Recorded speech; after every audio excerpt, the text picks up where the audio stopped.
Hello class, topic चल रहे हैं आपके रिफ्रैक्शन, हम पढ़ रहे हैं। कल हमने बात कर लिया था व्हाट इज रिफ्रैक्शन और उसका लॉ भी देख लिया था। अब हम बात करने वाले हैं रिफ्लेक्टिव इंडेक्स की। तो रिफ्लेक्टिव इंडेक्स क्या होता है आपका, ये हम बात करते हैं। आपने जो लॉ पढ़ा था उसमें था एक कि आपका जो sine i upon sine r का जो वैल्यू होती है वो एक कांस्टेंट होती है। उसी कांस्टेंट को हम क्या कहते हैं, रिफ्लेक्टिव इंडेक्स बोलते हैं। चलिए देखते हैं इसको। You have already studied that the ray of light that travel obliquely from one transparent medium to another will change its direction in the second medium. तो ये हम देख चुके हैं कि जब लाइट ट्रेवल करती है एक मीडियम से दूसरे मीडियम में तो अपने डायरेक्शन को स्लाइटली वो चेंज कर देती है। The extent of change in direction that take place in a given pair of media is express in a term of reflective index. तो जितना चेंज वो करती है लाइट अपने डायरेक्शन को जितना चेंज करती है उसी चेंज को हमने एक टर्म में एक्सप्रेस कर दिया है जिसको बोलते हैं हम reflective index. The constant appearing on the right hand side of the equation, जो आपकी इक्वेशन थी sine i upon sine r is equals to constant, इसी को हम क्या कहते हैं, रिफ्लेक्टिव इंडेक्स कहते हैं। The reflective index can be linked to an important physical quantity, the reflective speed, the relative speed of propagation of light in different media। तो light जो होती है, अब ये लाइट जो होती है हर मीडिया में अलग अलग स्पीड से ट्रेवल करती है। आपने देखा है कि जो लाइट है वो पहले भी पढ़ चुके हो आप कि जो लाइट है वो एयर में है, आपके इन्वायरमेंट में ट्रैवल करती है, that is 3 × 10⁸ metre per second के हिसाब से ट्रैवल करती है। ठीक है, तो यहाँ पे इसकी स्पीड होती है आपकी हाईएस्ट स्पीड कहाँ होती है लाइट की, वैक्यूम के अंदर। ठीक है, वो आपकी ट्रैवल करती है 3 × 10⁸ मीटर पर सेकेंड। तभी आपने गौर किया होगा जब आप रॉकेट चलाते हैं दिवाली के टाइम पे तो पहले आपको लाइट दिखाई देती है, बाद में क्या सुनाई देती है, उसकी आवाज़ सुनाई देती है। तो ऐसा क्यों होता है, क्योंकि लाइट आपकी फास्ट ट्रैवल करती है और आपकी जो साउंड है वो उससे कम स्पीड से ट्रैवल करता है। ठीक है, चलिए। In air the speed of light is only marginally less compare to that in vacuum. तो जो एयर में है वो थोड़ा सा ही कम होता है वैक्यूम से। It reduce considerably in glass और वाटर, और जो स्पीड है वो आपकी धीरे धीरे कम होती जाती है लाइट की जब वो आपकी ग्लास और वाटर में ट्रेवल करती है। द वैल्यू और reflective index for a given pair of media depends upon the speed of light in the two media as given below.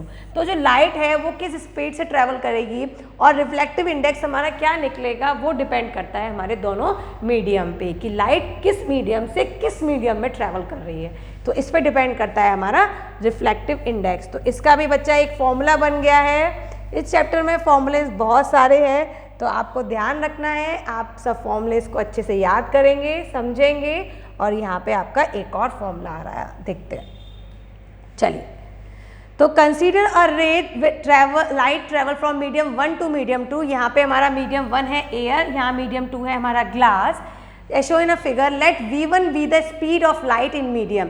अब यहाँ पे क्या है, एयर है, तो यहाँ पे हमारी जो स्पीड ऑफ लाइट होगी वो क्या होगी, 3 × 10⁸ मीटर पर सेकेंड।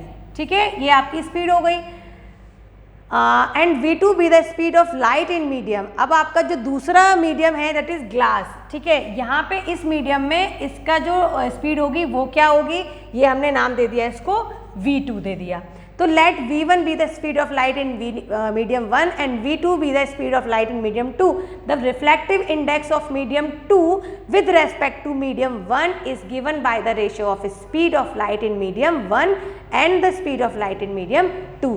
तो यहाँ पे बच्चे लोग आपको एक बात ध्यान रखनी है, मेरा एक तरीका है इस फॉर्मूले को याद करने का कि आपको जब पूछा है कि आपका मीडियम 2 का रिफ्लेक्टिव इंडेक्स क्या होगा विद रेस्पेक्ट टू 1 के, मीडियम 2 का रिफ्लेक्टिव इंडेक्स क्या होगा विद रेस्पेक्ट टू मीडियम 1 के, तो आप पहले क्या लिखोगे, 2 का क्या होगा, तो मतलब पहले 2 और किसके रेस्पेक्ट में, 1 के रेस्पेक्ट में, तो एंड 2 1 लिखेंगे कि रिफ्लेक्टिव इंडेक्स 2 का किसके रेस्पेक्ट में, 1 के रेस्पेक्ट में। तो इसकी वैल्यू आएगी speed of light in medium 1। तो जो पीछे होगा वो पहले आएगा, ये आपको यहाँ पे ध्यान रखना है। जो पीछे है मतलब 2 आगे है और ये 1 आपका पीछे है, एंड से अगर देखा जाए तो 1 आपका कहाँ आएगा, ऊपर आएगा। तो इस केस में speed of light in medium 1 that is v1 और speed of light in medium 2 that is v2। तो ये आपका फॉर्मूला बनेगा कि रिफ्लेक्टिव इंडेक्स इन मीडियम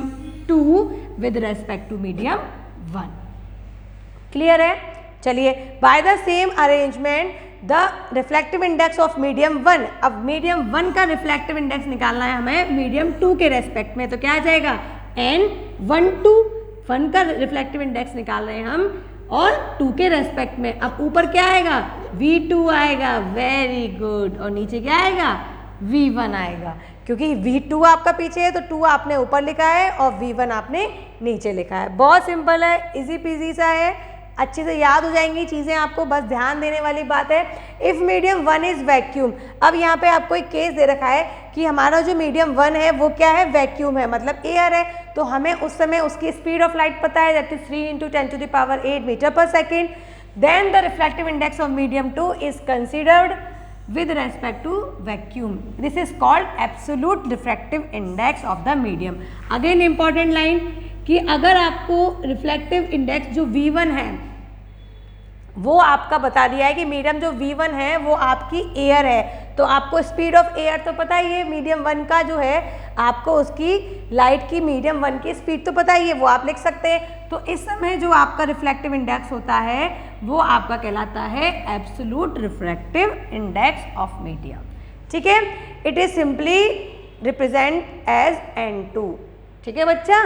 तो इस समय इसको हम सिंपली N2 बोलेंगे, क्योंकि N1 तो हमें ये 1 तो हमें पता ही है कि ये क्या हो गया आपका वैक्यूम का हो गया है, ठीक है। तो यहाँ पे हम इसको सिंपली N2 से डिनोट करते हैं। चलिए देखते हैं इसको आगे क्या है इसके अंदर। If C is equal, if C is the speed of light, C क्या है हमारी स्पीड ऑफ लाइट है in air, and V is the speed of light in medium, then the reflective index of the medium Nm is given by C upon V। तो C क्या हो गया हमारा speed of light हो गया, C is equal to 3 × 10⁸ metre per second, और speed of light in medium आपको कोई सा भी मीडियम दे दिया जाएगा, यहाँ पे आपको कोई एक वैल्यू दे दी जाएगी, ये तो पता ही होगी हमको, एक वैल्यू यहाँ पे अगर हमको दी होगी तो इससे हम क्या निकाल सकते हैं Nm निकाल सकते हैं, और Nm दिया हो तो हम यहाँ पे ये चीज़ निकाल सकते हैं, V निकाल सकते हैं, किसी दूसरे मीडियम में स्पीड ऑफ लाइट का पता कर सकते हैं। बहुत इजी क्वेश्चंस आते हैं इसमें भी, देख लेंगे इसको भी। The absolute refractive index of medium is simply called a reflective index. The reflective index of several media is given in table 10.3. From the table you can know that the reflective index of water, that is NW, is equals to 1.33. This means the ratio of speed of light in air and the speed of water is equal to 1.33. तो देखो बच्चा लोग यहाँ पे आपको table दी हुई है, table में आपको रिफ्लेक्टिव इंडेक्स दिए हुए हैं, ठीक है। तो रिफ्लेक्टिव इंडेक्स जो दिए हुए हैं वो क्या कह रहे हैं, चलिए तो ये क्या बता रहा है आपको कि अगर मैं वाटर का देखूं, वाटर का रिफ्लेक्टिव इंडेक्स यहाँ पे दिया हुआ है 1.33, मतलब 1.33 आपको वाटर का वैल्यू दी हुई है 1.33। तो इसका मतलब क्या है कि जब लाइट एयर से, यहाँ पे आपकी एयर है और यहाँ पे क्या है वाटर है, तो अगर वाटर दिया हुआ है तो इसका मतलब क्या है वाटर का रिफ्लेक्टिव इंडेक्स है विद रेस्पेक्ट टू एयर, ठीक है। तो इस समय हमारा क्या है, एयर की तो वैल्यू पता ही है हमें स्पीड की 3 × 10⁸, और यहाँ पे वाटर का जो वैल्यू आएगी उससे आप क्या निकाल सकते हो, उससे आप स्पेशली वाटर का भी क्या निकाल सकते हो, स्पीड ऑफ लाइट निकाल सकते हो। तो this means that the ratio of speed of light in air and speed of light in water is equal to 1.33, ठीक है। Similarly the reflective index of crown glass Ng is equal to 1.52, which such data is helpful in many places, however you not need to memorize the data. Thank God, ये वाले table नहीं याद करनी होगी ठीक है बच्चा लोग।